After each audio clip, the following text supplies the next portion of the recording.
7h42 sur Europe 1, c'est l'heure de la Toucham, le regard de Bertrand Chameroy sur l'actualité. Bonjour Bertrand. Bonjour Mathieu, le couperet est tombé, le conseil de surveillance de la boîte de Mark Zuckerberg l'a décidé et sa sentence est irrévocable.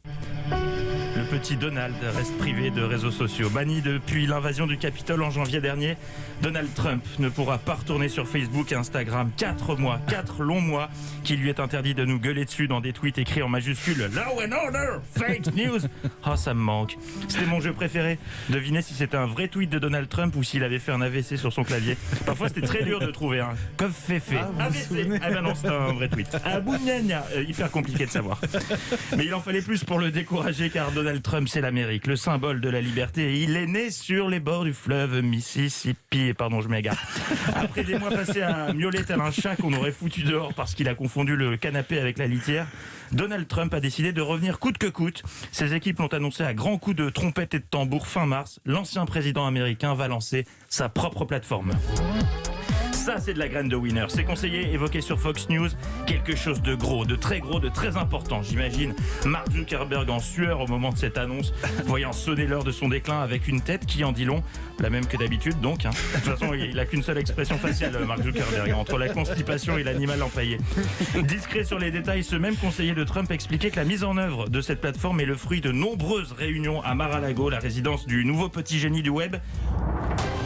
Les GAFA retenaient leur souffle.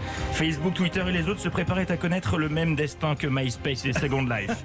Il y a quelques heures, Donald Trump a lancé sa plateforme avec une vidéo blockbuster hollywoodien dans laquelle il déclare: dans un temps de silence et de mensonges, un phare de liberté se dresse. Le nom de cette plateforme révolutionnaire depuis le bureau de Donald Trump. Bam. Bon, et si je veux m'abonner, ça se passe comment? Eh ben, c'est-à-dire que vous ne pouvez pas. Visuellement, ça ressemble à Twitter. Dans le contenu, ça ressemble au Twitter de Trump, mais fonctionnellement, non. Et pour cause, cette plateforme n'accueille qu'un seul membre, Donald Trump.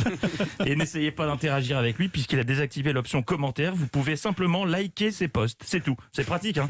Ça évite la contradiction. C'est comme jouer au tennis, mais face à un mur. Ou parler à son miroir. Après avoir fait monter la sauce pendant des semaines en annonçant un réseau social révolutionnaire, Donald Trump vient donc d'inventer le blog. Oh, le soufflet. On dirait Dupont-Aignan quand il annonce une grande opération de grande envergure pour dénoncer à grands coups de vous allez voir ce que vous allez voir, hein, et qui se retrouve seul à se filmer avec son portable sous la pluie au péage de Saint-Arnoux.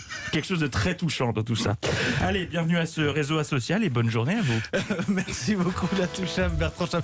Déçu de ne pas pouvoir m'inscrire, mais intrigué à l'idée d'aller fouiner sur internet, voir si vous avez encore un compte MySpace qui traîne quelque part. C'est fort probable. C'est probable, n'est-ce pas? Bertrand Chameroy, la Toucham tous les matins à 7h40.